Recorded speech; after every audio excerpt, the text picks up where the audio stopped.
재판은 옳고 그름을 판결하는 그런 자리입니다. 그래서 재판은 공정해야 하죠.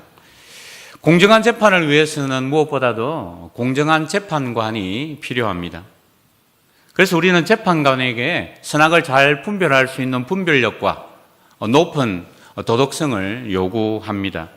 오늘 본문은 빌라도 법정에서 이루어지는 재판 과정을 보여줍니다. 일반적으로 법정에서는 치열하게 진실 공방이 이루어지지 않습니까? 고소하는 척과 변호하는 척, 아주 진실 공방이 치열하게 이루어지는 것이 법정인데, 오늘 빌라도 법정에서는 그런 모습이 전혀 보이지 않습니다. 오히려 원고 측에서는 끊임없이 고발하는데도 피고 측에서는 침묵으로 일관합니다. 재판관이 오히려 피고 측을 변호한 듯한 그런 참으로 이상한 재판이 아닐 수 없습니다. 빌라도의 법정에서 이루어지는 이 재판은 도대체 누구를 위한 것입니까? 누구를 위한 재판입니까? 원고는 법원에 소송을 제기하는 사람을 말하지 않습니까? 오늘 이 빌라도 법정에서의 원고는 대제사장들입니다. 물론 서기관들과 장로들이 같이 포함이 되어 있습니다. 15장 1절의 말씀을 보면 새벽에 대제사장들이 즉시 장로들과 서기관들 곧 온 공회와 더불어 의논하고 예수를 결박하여 끌고 가서 빌라도에게 넘겨주니라고 말씀합니다. 그들이 고소한 내용은 예수님이 자신을 하나님의 아들이라고 했다는 것이죠. 종교 지도자들이 볼 때 예수의 그 말은 신성모독에 해당하는 죄입니다. 그래서 예수님을 사형에 처해야 한다고 그들은 고발했던 것입니다. 소송을 당하여 재판을 받는 사람을 우리는 피고라고 하지 않습니까? 오늘 피고는 예수님입니다. 이 법정에서 피고인 예수님은 자신을 변론하지 않습니다. 15장 5절의 말씀, 예수께서 다시 아무 말씀으로도 대답하지 아니하시니 빌라도가 놀랍게 여기더라. 끊임없이 항변하고 변호해야 할 그 피고가 아무런 말씀을 하지 않습니다. 오늘 이 재판은 도대체 누구를 위한 재판입니까? 저는 첫 번째로 이 재판은 빌라도를 위한 재판이라고 말씀을 묵상합니다. 빌라도는 재판 과정에서 예수님이 유대인의 왕이라는 사실을 알았습니다. 15장 2절의 말씀을 보면 빌라도가 묻되 내가 유대인의 왕이냐? 예수께서 대답하여 이르시되 내 말이 옳도다 하시매. 누가복음 23장에도 이렇게 말하고 있습니다. 빌라도가 예수께 물어 이르되 내가 유대인의 왕이냐? 대답하여 이르시되 내 말이 옳도다.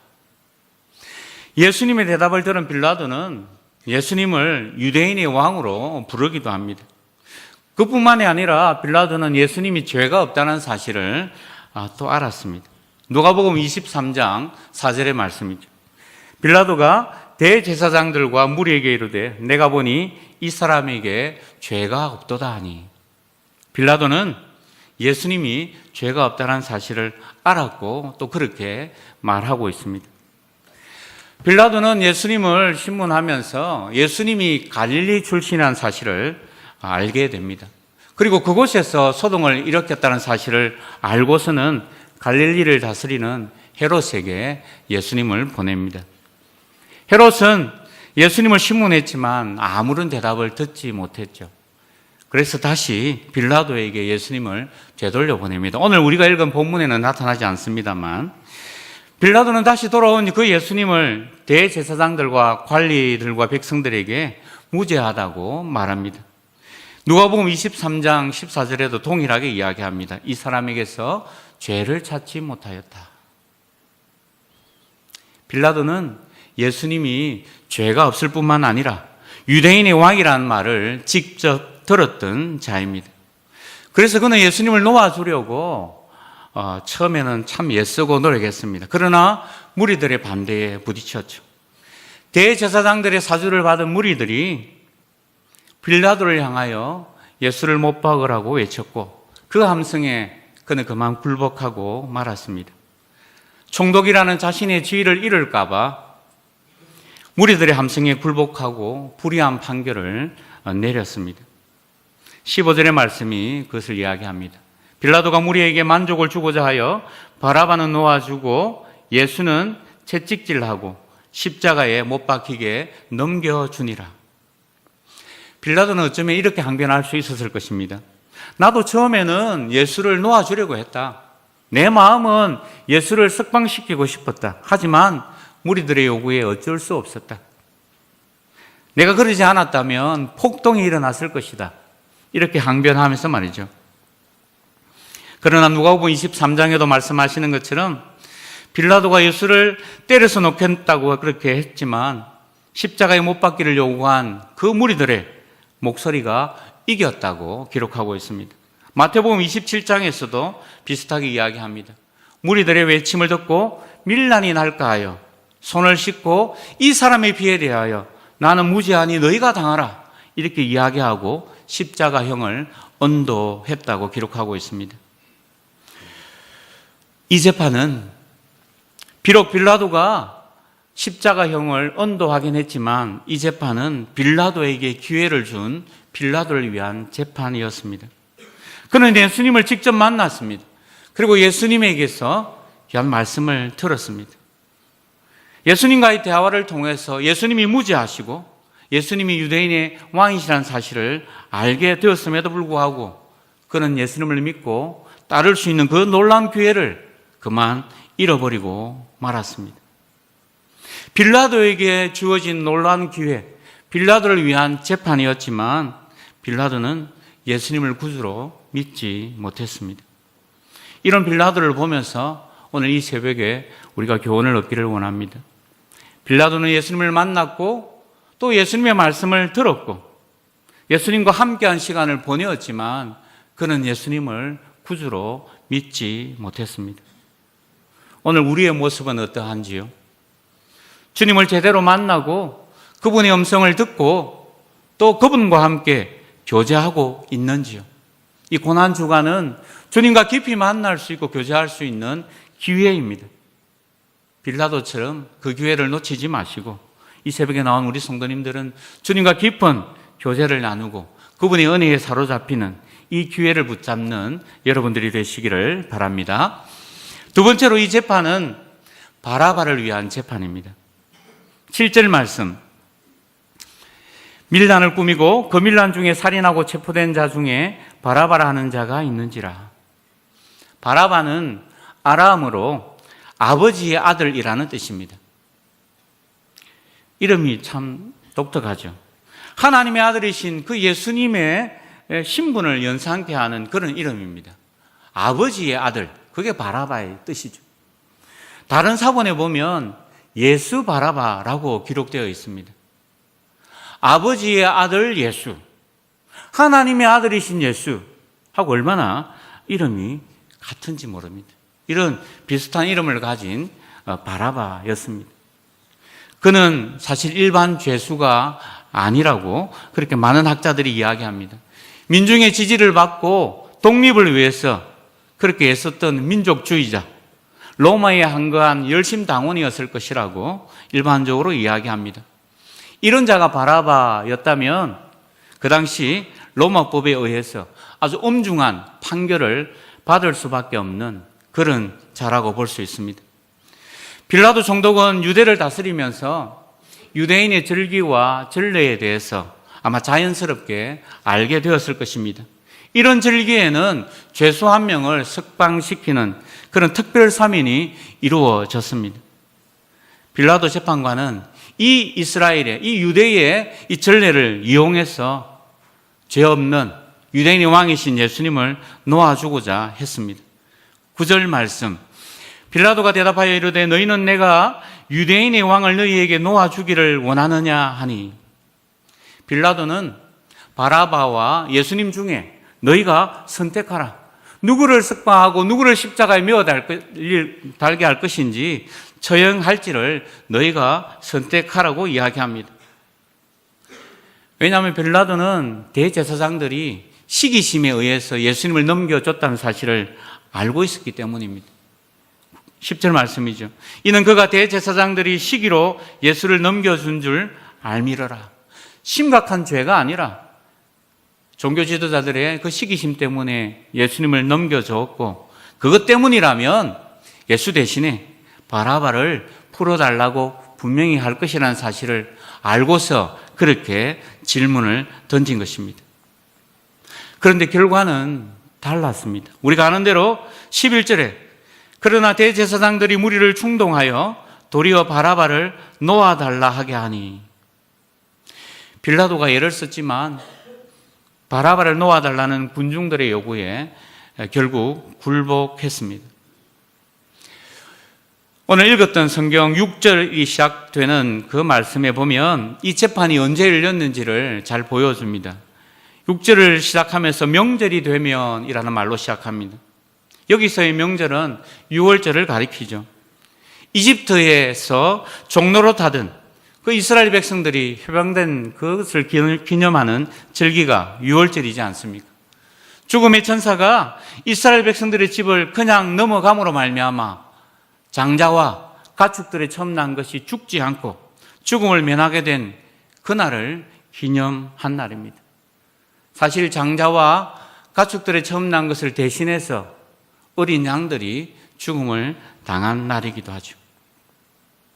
6월절 어린 양 대신 우리 예수님께서 바라바를 대신해서 죽으시고, 바라바는 죽을 날만 기다리는 그 바라바는 그 예수님 때문에 새 생명을 얻게 된 오늘 재판의 모습입니다. 어쩌면 이날은 바라바의 6월절이라고 말할 수 있을 것입니다. 예수님이 십자가형을 받고 대신에 바라바가 풀려나 자유를 얻은 날입니다. 이로 보건대 이 재판은 바라바를 위한 재판입니다. 마지막 세 번째로 이 재판은 예수 그리스도를 위한 재판입니다. 빌라도 법정의 재판을 통해서 예수님은 십자가에서 죽게 되었습니다. 누가 예수님을 죽였습니까? 법적으로는 빌라도가 예수님을 죽였습니다. 실제 십자가형을 언도한 사람이 빌라도이기 때문에 빌라도가 법적으로 책임이 있죠.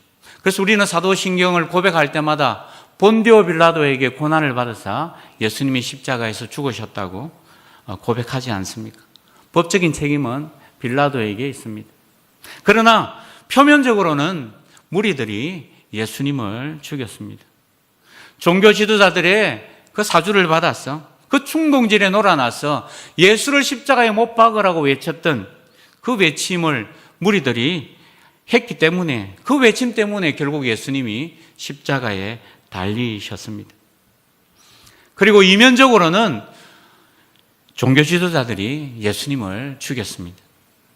자신들의 비리를 지적하고 백성들의 인기를 독차지하는 그 예수님이 싫었습니다.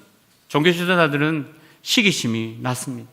그래서 거짓된 진술을 군중들을 사주하여 예수님이 십자가에 달리게 했습니다. 그러나 가만히 말씀을 묵상해보고 그 사건을 반추해보면 예수님의 죽음은 예수님이 스스로 선택한 죽음입니다.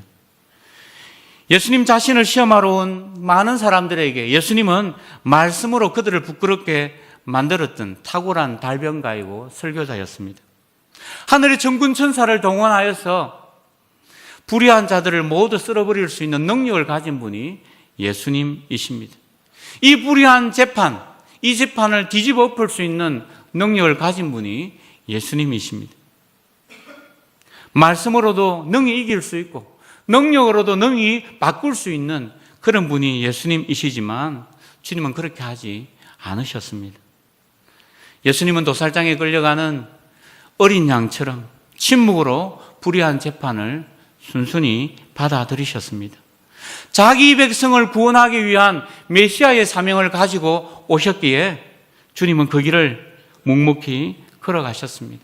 구약의 예언대로 그 예언의 말씀을 성취하기 위해서 십자가의 길을, 그 죽음을 죽으신 것입니다. 그러므로 이 재판은 구속사역을 이루기 위한, 예수 그리스도를 위한 재판이었습니다. 사랑하는 성도 여러분, 저와 여러분은 예수 그리스도의 십자가를 통해서 구속의 은혜를 입은 자들입니다. 불의한 재판을 통해서 예수님이 십자가를 지셨고 그 십자가의 구속 사역을 통하여서 우리가 새 생명을 얻게 되었습니다. 구원의 선물을 우리가 받았습니다. 그러므로 결론적으로 이 재판은 구원을 선물로 얻은 우리를 위한 재판이라는 것입니다. 빌라도 법정의 이 재판을 보면서 우리가 한 가지 기억해야 할 것이 있습니다. 사람은 죽게 되어 있고 그 위에 심판이 있습니다. 우리가 다 반드시 그리스도의 심판대 앞에 드러나 각각 선악간에 그 몸으로 행한 것을 따라 받으려 함이라 라고 또 고린도후서에서는 말씀하고 있습니다. 우리에게도 심판이 있다는 것이죠. 우리도 언젠가는 그리스도의 심판대 앞에 서게 된다는 것입니다. 우리가 행한 것을 따라 받는다고 말씀하십니다. 마지막 날에 주님의 심판대 앞에 서게 될 것이기에 우리는 두렵고 떨림으로 오늘을 살아야 합니다. 거룩하신 주님 앞에 우리가 서야 한다면 적당하게 대충 신앙생활 할 수가 없습니다. 고난주간만 주님의 그 고난을 슬퍼하고 애도하고 금식하면서 한 주간 보내고 나면 끝이 아니라 우리의 삶이 날마다 거룩하도록 예수 그리스도를 닮아가도록 주님 앞에서 그렇게 살아야 할 것입니다. 히브리서 기자는 이렇게 말씀하고 있습니다. 믿음의 주요 또 온전케 하시는 주인 예수를 바라보자. 그는 그 앞에 있는 기쁨을 위하여 십자가를 참으사 부끄러움을 개의치 아니하시더니 하나님 보좌 우편에 앉으셨느니라. 고통과 부끄러움의 그 십자가를 우리를 위해 기꺼이 감당하셨던 그 주님을 바라보면서 오늘도 믿음의 경주를 경주하는 우리 모두가 되기를 바랍니다. 기도하겠습니다.